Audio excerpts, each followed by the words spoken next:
Hi! Welcome to this problem on calculus and how to find the area, the black area here, between e to the x and ln x. Now, the first thing that we need to see or notice about this problem is its symmetry. So, as denoted in the thumbnail, there's a symmetry between e to the x and ln x, namely that they are each other's inverses. That's something that we need to know, which means that the purple area under ln x equals the red area above e to the x. It's the same area between 1 and 2. So if we find either one of these, if we double it, then we have the total area that we don't want, because the total area of the entire square that you can see is 2 by 2. The total area is 4. So if we had 4 and we would subtract purple and we would subtract red, then we would get black. And that is the thing that we need, the black area. So there's two things you can do. The first thing is you could just integrate ln x between 1 and 2, and then you would find that purple area. And you would double it to get the total area, the red and the purple together. Do 4 minus these two things and you would get the black area. However, questions like this are usually asked when you don't know integration by parts yet. So you don't know how to integrate ln x. And you need to find this area without the integral of ln x. So how do we do that? Well, we said it before, there's some symmetry between e to the x and ln x. So basically, if I redraw the problem a little bit bigger, like this, 1, 2, 2, 1, then what we are going to do is we are just going to completely ignore that ln x is even there. We are just going to say, what is the area under e to the x? So we are going to erase ln x in our minds, and we are going to try and find this area under e to the x. Because if we find this area, then the same logic applies. If we have 4 and we subtract this area, then we would get this little red area here above e to the x. And that is what we need to complete this problem. So how do we find this area under e to the x? Well, if we just integrate e to the x, then what our integral does is it takes the entire thing here, just under e to the x, all the way up to whatever the value is. That is what integrating e to the x will give us. And we don't want that. We just want the area confined in the square or in the rectangle. No, it's a square because it's 2 by 2. So we need to find something else. We need to just integrate e to the x up to here, this green area. If we integrate e to the x like this, then we will have the green area, and the yellow area here, the thing that remains, well, that is just a rectangle, so that is just base times height. That would be easy to find. So how do we do that? How do we integrate e to the x between 0 and whatever this x is over there? Then we need to look again at the symmetry of e to the x and ln x. So basically, we need to find the value for e to the x at 2. At which value of x is e to the x equal to 2? that is the x value that we are looking for, which value is e to the x equal to 2. So we are just going to write that down. We are going to say that e to the x equals 2. And we're going to solve this equation by just adding the natural log.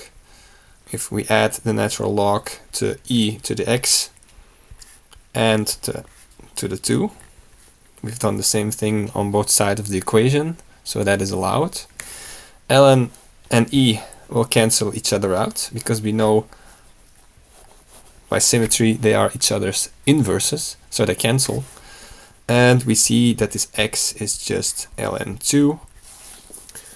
So this x value is ln 2, which means we need to integrate e to the x to get the green area between 0 and ln 2 of e to the x. But the integral of e to the x is very easy. It is just e to the x. So we need to evaluate this integral at 0 and ln 2, which is just e to the ln 2 minus e to the 0. E to the ln 2 is 2, because this will cancel again. They are each other's inverses, so they will cancel. So we have 2. E to the 0 is 1, because everything to the 0 is 1. So that's 2 minus 1, that is 1. Which means that the green area is 1. The green area is 1. We should write that down here somewhere. Green equals 1. So the next thing is to find the yellow area. For the yellow area I can just do base times height. But what is the base? We now know that this value is ln 2. So the base is this difference here, this difference between 2 and ln 2. So if I go 2 minus ln 2, then I will have the base 2 minus ln 2, which is about 1.31. And if I multiply that by 2, then I've done base times height.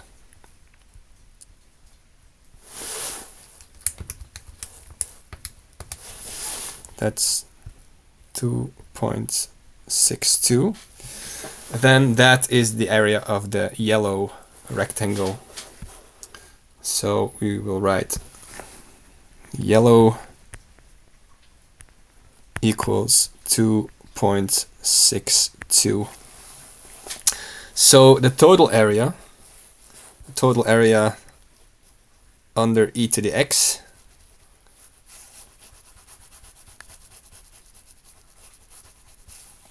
is green plus yellow. So that's 2.26 plus 1. So the total area is 3.62.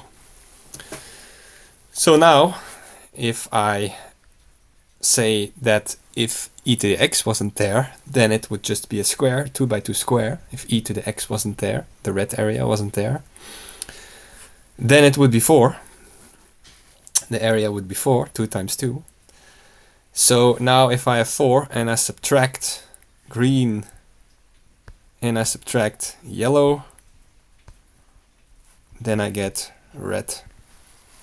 So that's 4 minus 3.62, which was the sum of green and yellow. And that leaves me with a red that is 0.38. So the red area is 0.38. The red area is 0.38, which means that the purple area in our original problem is also 0.38.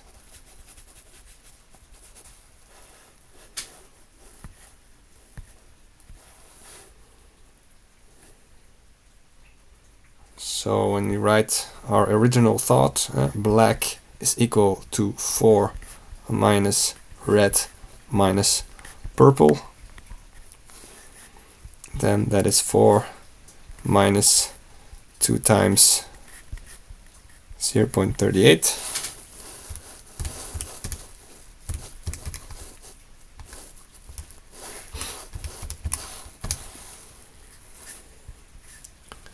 And that is 3.24. So the black area is 3.24. So that was how I solved this problem. We started with symmetry. E to the x is the inverse of ln x, and then we rethought the problem by ignoring ln x and pretending that we just needed to find the area below e to the x so we could get that red area. So I hope you learned something, and thank you very much.